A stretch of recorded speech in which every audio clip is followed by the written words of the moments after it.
عرض کرتے ہیں اللہ تجھے یاد ہے نا ایک رات جب میں بڑی دیر سے لوٹا تھا، لکڑیاں کاٹتے، درخت تلاش کرتے، مجھے دیر ہو گئی، میں دیر سے لوٹا تھا، نیت یہ کر رکھی تھی کہ دودھ سب سے پہلے ماں باپ کو پلاؤں گا۔ مالک جب میں لوٹا تو وہ بوڑھے تھک ہار کے سو گئے تھے۔ میری بیوی نے مجھے کہا کہ بچوں کو پلا دو، وہ سو گئے، تو میں نے کہا نہیں، میرے ذمے ہے ان بوڑھوں کے دل کو ٹھنڈا کرنا، ان سے پیار کرنا۔ اللہ بیوی مانگتی رہی، بچے طلب کرتے رہے، میری ٹانگوں میں گھومتے رہے، بار بار آتے رہے، اور میں نے دودھ نہیں پلایا۔ اے مالک فجر ہو گئی، آفتاب طلوع ہونے کا وقت آ گیا، پر میں نے ماں باپ کے بیدار ہونے کا انتظار کیا۔ اے اللہ وہ جب اٹھے تو ان کی آنکھوں میں جو میرے لیے دعا تھی اور ان کے سینوں میں جو میرے لیے کرم تھا، اگر تیری بارگاہ میں وہ نیکی قبول ہے تو مالک پھر رحم فرما، نہ اس مشکل سے آسانی عطا فرما۔ سنو سنو، رسول کریم صلی اللہ علیہ وسلم فرماتے ہیں کہ اس بندے کی دعا مکمل ہوئی تو پتھر تھوڑا سا سرک گیا، اور اتنا سرکا کہ آسمان نظر آنے لگا۔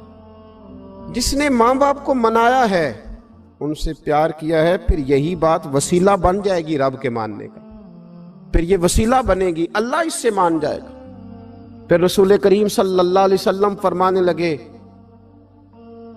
دوسرا بولا اور عرض کرنے لگا کہ اے اللہ تو جانتا ہے مجھے اپنے چچا کی بیٹی بھانے لگی تھی، میں اس کی طرف رغبت کرنے لگا تھا، اور میں نے جب اس سے جا کے ارادہ کیا کہ میں تیرا طالب ہوں، تو اس نے مجھے کہا کہ پہلے 100 دینار لاؤ۔ بانا تو اللہ میں نے مشقت کر کے 100 دینار جمع کیے، اور جب میں پوری طرح اس پر حاوی ہو گیا، وہ میرے قبضے میں آ گئی اور گناہ کا میں نے ارادہ کر لیا، تو اس عورت کے منہ سے ایک جملہ نکلا کہ اللہ سے ڈر۔ اے مالک وہ میرے قبضے میں تھی، اے اللہ میں گناہ پر قادر تھا، میں چاہتا تو گناہ کر لیتا، لیکن جب اس نے تیرا نام لے کے کہا نا کہ اللہ سے ڈر، اللہ میں ڈر گیا، میں اسے چھوڑ کے آ گیا۔ اگر تجھے یہ بات پسند ہے تو پھر نکال دینا اس مشکل سے، پھر کر دینا کرم۔ اللہ میری بھی تو چڑھتی جوانی تھی نا، میں بھی تو سب کچھ کر سکتا تھا، پر تیرے لیے، تیری خاطر میں لذت گناہ سے باز رہا، تو اللہ تو رحمت فرما دے۔ حضور فرماتے ہیں اس کی دعا مکمل ہوئی تھی کہ پتھر تھوڑا اور سرک گیا۔ پھر تیسرا بولا اور اس نے بول کے کہا، اے اللہ ایک مزدور کو، ایک دیہڑی دار کو، ایک غریب کو میں نے کام پہ رکھا ہوا تھا، یہ تیرا اور میرا راز ہے اللہ۔ وہ مزدور، وہ دیہڑی دار میرے پاس کام پہ لگا تھا، کچھ چاول میں نے اس کی اجرت مقرر کر دی کہ تو کام مکمل کرے گا تو میں تجھے دوں گا، اور جب اجرت لینے کا وقت آیا تو وہ بگڑ کر ناراض ہو کر چلا گیا، میں اسے ڈھونڈتا رہا، وہ مجھے ملا نہیں، میں نے اس کے چاولوں کی قیمت کاروبار میں انویسٹ کر دی، اس کا تھوڑا سا سرمایہ پر میں نے کھایا نہیں، پھر وہ اس سے میں کاروبار کرتا رہا، اور اتنا کاروبار کیا کہ بہت ساری گائیں اور ان کے چرواہے تیار ہو گئے، وہ سالوں کے بعد لوٹا، میں نے اس غریب کا مال کھایا نہیں بلکہ بڑھایا، محفوظ کر کے رکھا، وہ سالوں کے بعد لوٹا اور کہنے لگا میرا مال، تو میں نے کہا وہ ساری گائیں تیری ہیں، وہ چرواہا تیرا ہے، یہ سارا کچھ تیرا ہے۔ تو کہنے لگا تو مجھ سے مذاق کرتا ہے، میں غریب کہاں اور گاؤں اتنی بڑی گائیں کہاں، تو مذاق کرتا ہے؟ تو میں نے کہا مذاق نہیں، میں نے اپنے رب سے ڈر کے تیرے مال کی حفاظت کی، یہ تیرا ہے۔ اے اللہ میں کھا بھی تو سکتا تھا نا، پر تجھ سے ڈر کر میں نے وہ سارا محفوظ رکھا۔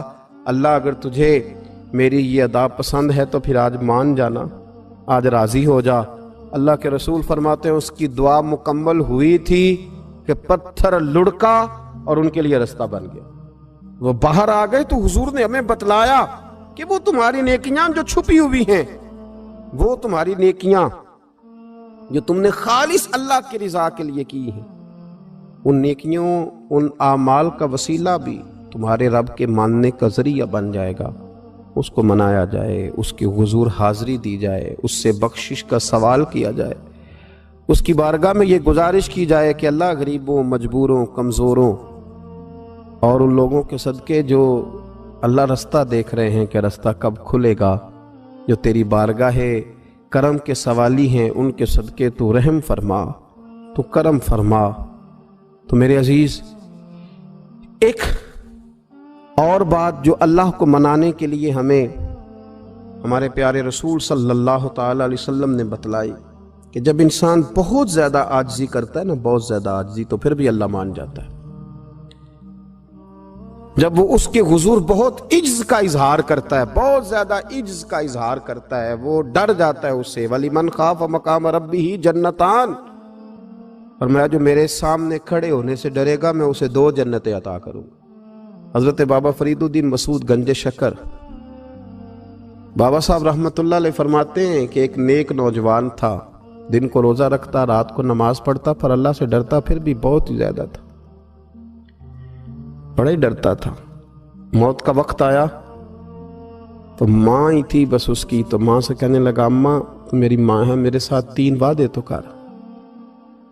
اس نے کہا پتر تو بتا، آخری ہج کی لے رہا ہے اور اس غریبنی ماں سے تو وعدہ لے رہا ہے، بتا کیا وعدہ ہے؟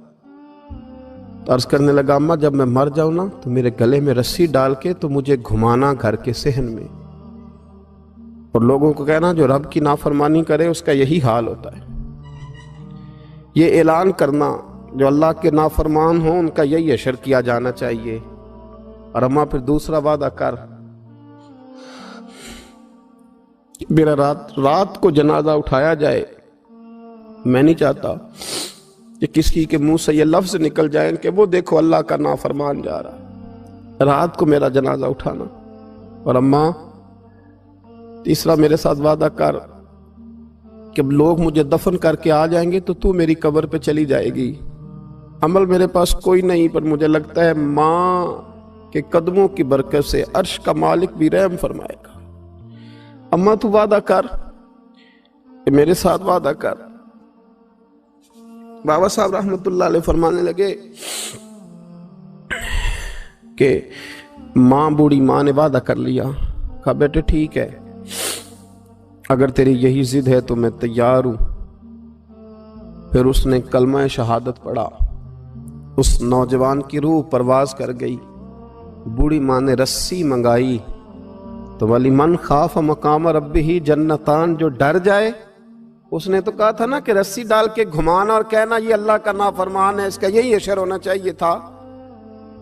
لیکن جب ماں گلے میں رسی ڈالنے لگی تو گھر کے ہر کونے سے آواز آنے لگی، خبردار یہ رب کا دوست ہے، اللہ کے دوستوں کے ساتھ اس طرح کا معاملہ نہ کیا جائے، اسے چھوڑ دیا جائے۔ اور کہا تمہیں کچھ بھی اور کرنے کی ضرورت نہیں ہے، یہ تو رب کا دوست ہے اور رب کی بارگاہ میں حاضر ہو گیا۔ کچھ کوئی بندہ کہے گا کہ یہ تو ایک بابا فرید کا سنایا ہوا واقعہ ہے، سنیے، بخاری میں حدیث ہے، نبی پاک صلی اللہ علیہ وسلم نے فرمایا، حضرت ابو ہریرہ رضی اللہ تعالیٰ عنہ راوی ہیں، حضور فرماتے ہیں ایک شخص مرنے لگا تو اپنے بچوں سے کہنے لگا کہ میں جب مر جاؤں تو مجھے جلا دینا، اور پھر میرے جلے ہوئے وجود کو پیس دینا، پھر مجھے ہوا میں اڑا دینا۔ پتر مجھے اڑا دینا، مجھے بڑا ڈر لگتا ہے، اگر رب نے مجھ سے حساب پوچھا تو میں قابل نہیں ہوں، اڑا دینا مجھے ہواؤں میں۔ اگر اس نے مجھ سے عذاب لیا تو حساب لیا تو بڑا سخت حساب لے گا۔ حضور فرماتے ہیں، بخاری میں موجود ہے، اس کے بچوں نے اسی طرح کیا، اس کے مرنے کے بعد اسے جلایا، ہوا میں اڑا دیا۔ اللہ کے محبوب فرماتے ہیں رب کریم نے حکم دیا زمین کو کہ اس کے ذرات کو جمع کرو، زمین نے ذرے جمع کیے، خدا نے حکم دیا تو اس کا وجود پھر سے اسی شکل میں آیا۔ تو رب کریم نے فرمایا یہ جو تو نے وصیت کی تو کیوں کی؟ اللہ جانتا ہے کہ نہیں جانتا؟ یہ کی تو کیوں کی؟ تو رو پڑا، کہنے لگا اللہ میرے اندر تو طاقت نہیں تھی تیرے سامنے کھڑا ہو کے حساب دے سکوں، تجھے منانے کے لیے تیرے خوف سے ڈر گیا، میں ڈر گیا۔ اگرچہ ہمارے بزرگوں نے لکھا ہے کہ آج یہ وصیت کرنا، اس رنگ میں یہ طرز اختیار کرنا درست نہیں، لیکن آپ غور فرمائیے کہ نبی پاک علیہ السلام فرماتے ہیں جب اس نے کہا نا اللہ تجھ سے ڈر کے یہ کیا، تو رب کریم نے فرمایا جا پھر میں نے تیری مغفرت کر دی، کیونکہ اللہ کو پتا تھا یہ دل سے بات کر رہا ہے۔ ایک چوتھی بات میرے رسول پاک علیہ السلام نے فرمایا کہ جب رب نہ مانے تو پھر وہ کمزوروں کے صدقے مان جاتا ہے۔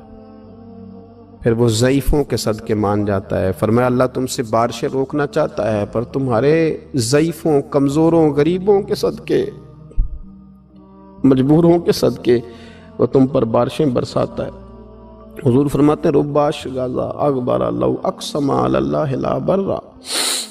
کچھ ایسے لوگ ہوتے ہیں کہ ان کے بالوں میں خاک پڑی ہوتی ہے، چہروں پہ مٹی الجھے ہوئے ہوتے ہیں، لیکن اگر وہ اللہ پہ قسم کھا لیں تو اللہ ان کی قسم بھی پوری کر دیتا ہے۔